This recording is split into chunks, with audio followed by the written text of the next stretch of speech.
आप सभी को रामनवमी की शुभकामनाएं। आज हम बात करने वाले हैं इस रामनवमी के अवसर पर जो बन रहे हैं अद्भुत संजोग। इस अद्भुत संजोग में हम बात करेंगे रामनवमी पर। रामनवमी पर कौन सी राशि पर क्या प्रभाव देखने को मिलेगा और थोड़ा सा जानेंगे राजा राम के जीवन के ऊपर। कहते हैं त्रेता युग के मुताबिक कहा गया है कि जब राम जी का जन्म हुआ, जब सूर्य मेष राशि में उच के थे और चंद्रमा कर्क राशि में शुभ स्थिति में थे, तब अयोध्या में राजा दशरथ के घर एक दिव्य बालक ने जन्म लिया था। ज्योतिषियों ने घोषणा की कि जब ये बालक अपनी कुंडली में सूर्य की शक्ति, चंद्रमा की करुणा और मंगल की वीरता को समेटे हुए है, उस बाल का नाम रखा गया श्री राम। कहते हैं जब रामलला का जन्म हुआ, उसी वक्त ज्योतिषियों ने महाराज दशरथ से इस बात की घोषणा कर दी थी कि इस बालक की कुंडली में राजयोग है। यह न केवल एक महान योद्धा बनेगा बल्कि धर्म का प्रतीक भी होगा। लेकिन शनि की दृष्टि संकेत देती है कि जीवन में कठिन परीक्षाएं भी आएंगी। और प्रभु राम के जीवन को हम देखें तो हम ये पाते हैं कि उनके जीवन में दशरथ जैसे पिता थे, लक्ष्मण जैसे भाई थे, सीता जैसी पत्नी थी, लेकिन उसके बावजूद उन्हें वनवास देखना पड़ा, पत्नी का वियोग भी झेलना पड़ा। देखो, जब भगवान भी ग्रहों से नहीं बच सकते हैं तो इंसान की तो औकात ही क्या है। क्योंकि जब इन भगवान धरती पर आते हैं तो उनको भी ग्रहों का सामना करना पड़ता है। तो हम तो इंसान हैं, तो इंसानों को भी करना पड़ता है। आइए बात करते हैं सबसे पहले भगवान राम की कुंडली के ऊपर, थोड़ी सी फिर जानेंगे राशियों के बारे में। भगवान राम की कुंडली में गुरु की शुभ स्थिति में ने उन्हें ज्ञान और धर्म का मार्ग दिखाया। विश्वामित्र जैसे गुरु उनके जीवन में आकार दिया। जब वे जनकपुरी पहुंचे तो शुक्र और चंद्रमा के संयोग ने सीता के साथ उनके मिलन को निश्चित किया। यह एक ऐसा बंधन था जो प्रेम और कर्तव्य का प्रतीक बना। भगवान राम की कुंडली में शनि और राहु की युति ने उनके परिवार में एक बड़ा मोड़ दिया। शनि के कर्तव्य और त्याग की परीक्षा ली तो राहु ने उनको अप्रत्यक्ष परिस्थितियों में डाला। 14 वर्ष की वनवास जीवन का सबसे कठिन परंतु गौरवशाली अध्याय बना। जब राम ने रावण का सामना किया तो उनकी कुंडली में मंगल की वीरता और सूर्य का तेज चरम पर था। यह एक ऐसा युद्ध था जिसमें धर्म और अधर्म का फैसला ग्रहों के संजोग से पहले ही लिख दिया गया था। ये तो बात थी श्री राम की। अब यहीं पर बात करते हैं रावण की। वहीं रावण की बात करें तो उनकी कुंडली में राहु और शनि का प्रबल प्रभाव था, जिससे उन्हें अहंकार और विनाश की ओर लेके गया। राम की कुंडली में गुरु और सूर्य के संजोग ने उन्हें एक आदर्श राजा बनाया।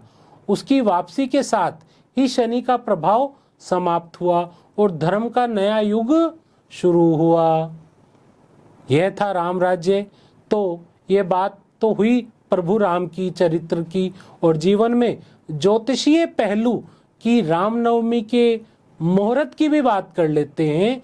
हिंदू कैलेंडर के अनुसार प्रत्येक वर्ष चैत्र मास की नवमी तिथि को श्री राम नवमी के रूप में मनाने का विधान है।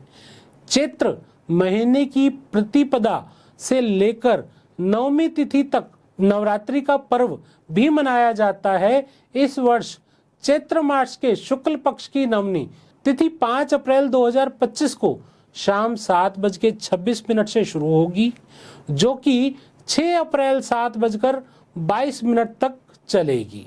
हिंदू धर्म में उदय तिथि का विशेष महत्व होता है। उदया तिथि यानी जिस तिथि में सूर्य उदय होता है, इसलिए इस साल रामनवमी 6 अप्रैल को मनाई जाएगी, क्योंकि 6 अप्रैल को जब सूर्योदय हो रहा होगा तो नवमी की तिथि होगी। वहीं रामनवमी के पूजन के शुभ मुहूर्त की बात करूं तो सबसे शुभ मुहूर्त 11:08 से दोपहर 1:39 तक रहेगा। इसके अलावा भगवान राम के जन्म का विशेष समय दोपहर 12:24 का माना गया है, जो कि बेहद शुभ है। राम के इस जन्म के समय पर भी अगर आप पूजा करते हैं तो ये आपको शुभ फल देगा। प्रातः स्नान करने के पश्चात पवित्र होकर पूजा स्थल पर बैठे और श्री राम सहित समस्त देवी देवताओं को प्रणाम करें।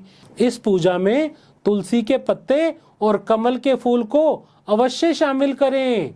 राम स्तुति और राम चालीसा का पाठ करें। भगवान राम को खीर का प्रसाद के रूप में भोग लगाएं, तो इससे आपको बहुत अच्छा रिजल्ट मिलेगा। इस बार रामनवमी पर 3 विशेष योग बन रहे हैं, जिसमें रवि पुष्य योग, सर्वार्थ सिद्धि योग और सुकुमार योग जैसे दुर्लभ योग का संयोग बन रहा है।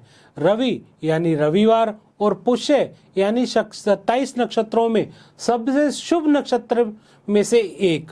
जब पुष्य नक्षत्र रविवार को आता है तब रवि और पुष्य का संयोग एक अत्यंत शुभ मुहूर्त बनाता है, जिसे सर्वसिद्धि योग भी कहा जाता है।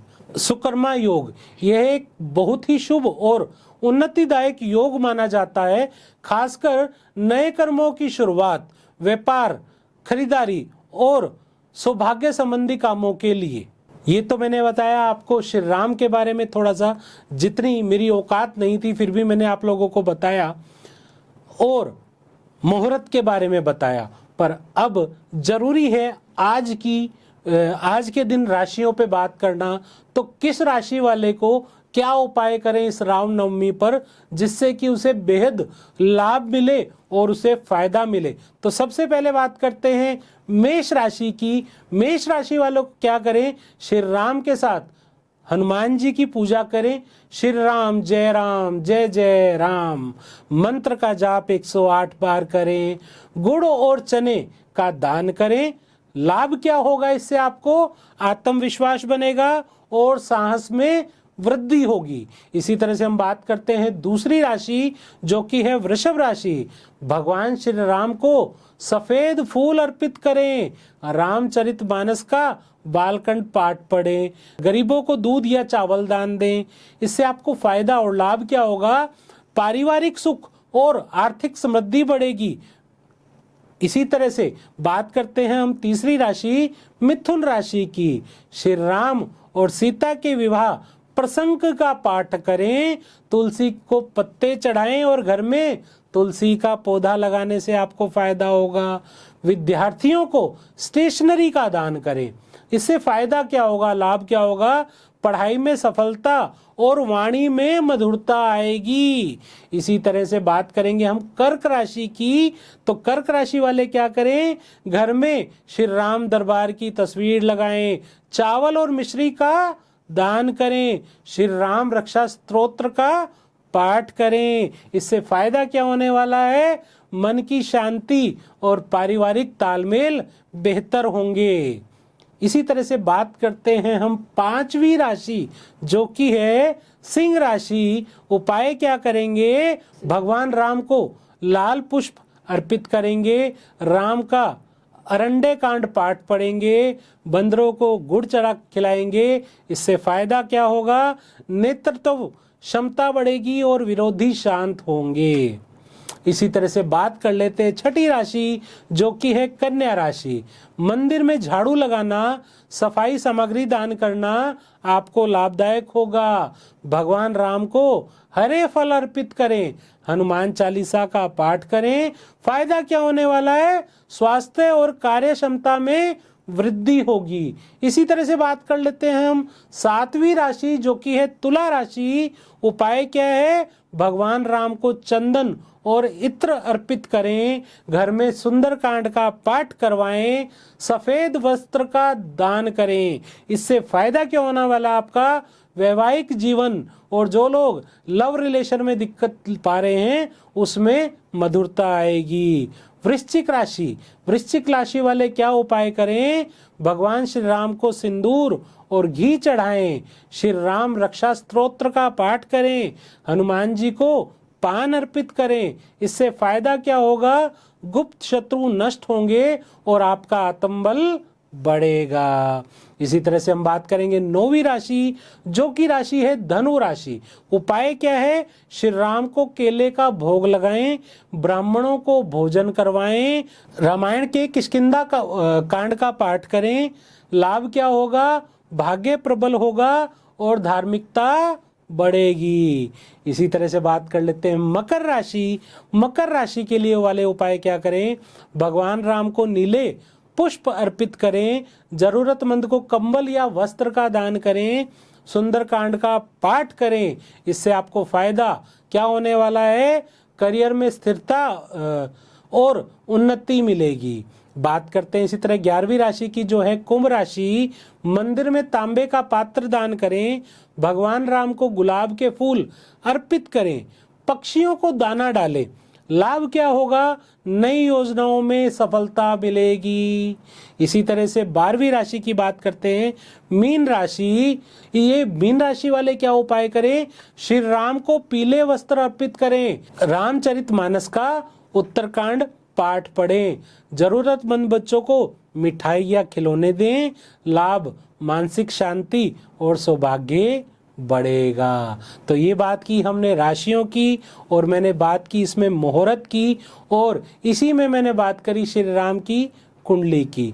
तो वीडियो आपको अच्छा लगा हो तो लाइक करें, शेयर करें, सब्सक्राइब करें और जुड़े रहें एस्ट्रो हेमंत के साथ। इसी तरह से हर पर्व को मनाने में जो हमें फायदा होता है, या किस तरह से हर पर्व को ग्रहों के साथ जोड़कर देखा जाता है। तो आज के लिए इतना ही। जय श्री श्याम, धन्यवाद।